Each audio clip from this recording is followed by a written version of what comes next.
Seterusnya, marilah kita mendengar soalan daripada Allah Subhanahu wa taala yang ditujukan kepada seluruh manusia. Firman Allah taala, "Apa ghaira dinillahi yabghun wa lahu aslama man fis samawati wal ardi taw'an wa karhan wa ilaihi yurja'un." Adakah mereka itu mahu mencari, mengikut, beramal dengan yang lain daripada agama Allah, padahal telah Islam, menyerah diri kepada Allah dengan Islam. Seluruh yang ada di langit dan yang ada di bumi sama ada dalam keadaan ketaatan ataupun terpaksa mengikut tabi'inya, dan semua mereka akan dipanggil bertemu dengan Allah Subhanahu wa taala dengan berlakunya kiamat. Seluruh keadaan yang berlaku dalam dunia hari ini telah memberi jawapan. Bagaimana kemusnahan yang berlaku dalam kehidupan manusia di seluruh dunia berpunca daripada kerana tidak mengikut Islam. Segala yang berlaku menambahkan lagi keyakinan kita kepada Islam.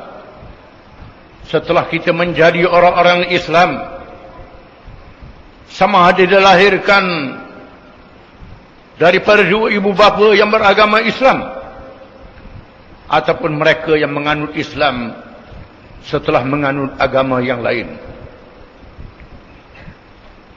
Kerosakan yang berlaku dalam kehidupan manusia di semua peringkat, bermula daripada individu, orang perseorangan, keluarga, masyarakat, negara, politik, ekonomi, di mereka negeri dan antarabangsa, adalah berpunca daripada meninggalkan agama Allah yang dinamakan Islam, agama yang dianut oleh seluruh alam, makhluk langit dan bumi, termasuk makhluk manusia yang berada di atas muka bumi. Kita melihat sendiri bagaimana bodohnya mereka yang melantik Tuhan-Tuhan yang lain daripada Allah dalam melakukan ibadat mereka, sehingga menggunakan akal dengan cara yang salah. Akal yang digunakan untuk mencari bukti ketuhanan Allah Subhanahu wa taala dengan berpandukan petunjuk Islam yang dibawa oleh nabi-nabi dan rasul-rasul alaihimus salatu wassalam, yang memberitahu dengan benar bahawa tidak ada Tuhan yang sebenar melainkan Allah. Kita melihat bagaimana mereka yang dianggap sebagai ahli-ahli falsafah, orang yang bijak di kalangan kaumnya, melantik kayu, batu, binatang menjadi Tuhan yang disembah selain Allah Subhanahu wa taala. Kita melihat kemusnahan yang berlaku dalam kehidupan manusia, merebaknya berbagai-bagai penyakit apabila mereka memakan, meminum makanan dan minuman yang diharamkan oleh Allah Subhanahu wa taala. Semua yang halal adalah baik untuk membina jasad dan akal manusia, yang menggunakan roh yang memandu jasad dengan betul. Kita melihat mereka yang memakan makanan yang memabukkan, minuman yang memabukkan, yang menghilangkan akal mulia kurnia Allah Subhanahu wa taala, memakan bangkai, daging babi dan sebagainya yang diharamkan oleh Allah, menyebabkan penyakit kepada jasad mereka sendiri yang susah diobat, merana dalam kehidupan dunia dan lebih terseksa setelah meninggal dunia dan hari akhirat. Kita melihat dan mendengar bagaimana punca berbagai-bagai penyakit lama dan baru. Di antaranya ialah kerana memakan dan meminum yang diharamkan oleh Allah Subhanahu wa taala. Kita melihat musnahnya kehidupan berkeluarga, masyarakat yang tidak berkahwin, melakukan zina, mendatangkan penyakit yang merosakkan jasad dan merosakkan keluarga. Dan kita melihat bagaimana keluarga yang hilang tanggungjawab mengikut perintah agama Allah Subhanahu wa taala, sehingga tidak ada hubungan yang baik di antara suami dan isteri, ibu bapa dan anak-anak. Keluarga dalam keadaan bercerai-berai, anak-anak meninggalkan rumah, sehingga orang-orang tua memberwasiat meninggalkan harta kepada anjing, sebagaimana yang berlaku dalam masyarakat barat. Gereja dikosongkan kerana meninggalkan agama yang dianut oleh mereka, tidak mampu untuk memimpin manusia, memberi makanan roh dan jasad. Kita mendengar bagaimana mereka yang kaya raya, mempunyai rupa parah yang cantik, rupawan, pangkat yang tinggi, membunuh diri kerana tidak ada makanan roh. Itulah kemusnahan yang berlaku dalam kehidupan manusia di merata-rata.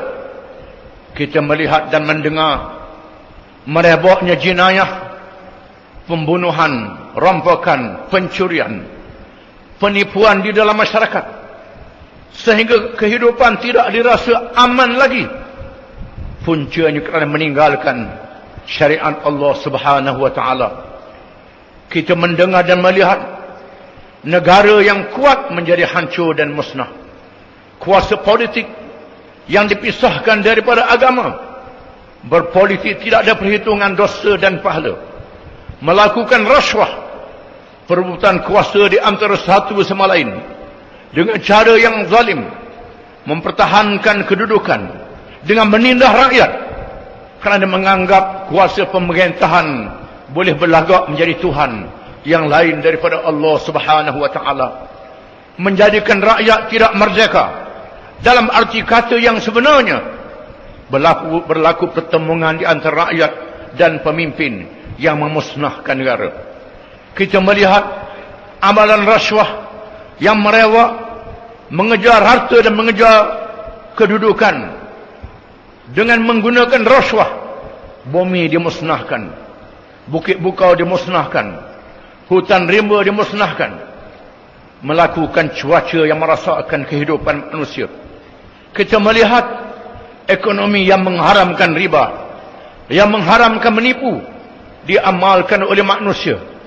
Bukan menjadi kaya, tetapi kekayaan yang membakar diri mereka sendiri, yang menghancurkan ekonomi dunia, sehingga kekayaan yang diberi oleh Allah Subhanahu wa taala tidak sedikit pun memberi nikmat kepada manusia dalam kehidupan dunia, kerana tidak ada keberkatan, tidak ada kebaikan, tidak ada manfaat dan hikmat yang sepatutnya apabila lari daripada petunjuk Allah Subhanahu wa taala, Tuhan yang menciptakan alam ini. Semua perkara yang berlaku menambahkan keyakinan kita kepada Islam, agama yang kita anut. Marilah kita pertahankan Islam dan kita mati dalam keadaan Islam. Inilah agama yang menyelamatkan kita daripada dunia sehingga hari akhirat. Marilah kita mendengar pesanan Allah Subhanahu wa taala, wala tamutunna illa wa antum muslimun, dan jangan kamu mati melainkan dalam keadaan kamu menjadi orang Islam. Sesungguhnya kematian kita dalam keadaan Islam, dengan syarat seluruh kehidupan kita mestilah dalam keadaan Islam, sebagaimana yang diperintah oleh Allah Subhanahu wa taala. Cukup segala kemusnahan yang berlaku dalam diri manusia, masyarakat dan negara mereka menambahkan keyakinan kita kepada Islam, agama hidup dan mati kita. A'udzu billahi minasyaitonir rajim. Zahara al-fasadu fil barri wal bahri bima kasabat aydin nas liyudhiqahum ba'da alladhi 'amilu la'allahum yarji'un. Telah zahir dengan terang dan nyata keburukan di darat dan di laut, hasil kerja yang dilakukan oleh tangan-tangan manusia sendiri, supaya dirasakan kepada mereka sebahagian daripada perbuatan mereka. Mudah-mudahan mereka kembali kepada Allah. Barakallahu li wa lakum fil Qur'anil Karim wa nafa'ni wa iyyakum bil ayati wad dzikril hakim. Aqulu qawli hadha وأستغفر الله العظيم لي ولكم ولسائر المسلمين والمسلمات إنه هو الغفور الرحيم.